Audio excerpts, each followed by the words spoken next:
Alright, 6 easy steps para mag-aral ng intermediate accounting topics. Step number 1, alamin kung anong applicable accounting standard. For example, ang inaaral ay property, plant, and equipment, malamang IAS or PAS 16 ang applicable. Step number 2, alamin ang scope ng standard. Kasama ba dito ang biological asset? Definitely hindi kasi meron siyang separate standard.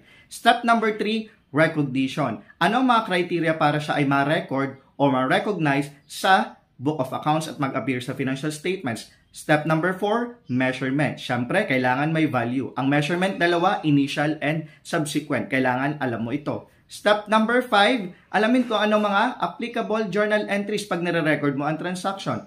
And step number 6, presentation and disclosure. Pag sinabi nating presentation, paano ba siya dapat mag-appear? Asset ba, liability ba, or part ba siya ng equity? Kung asset at liability, current or non-current. Yun lamang at sundin ang step na ito para madali ang pag-aaral. Follow for more.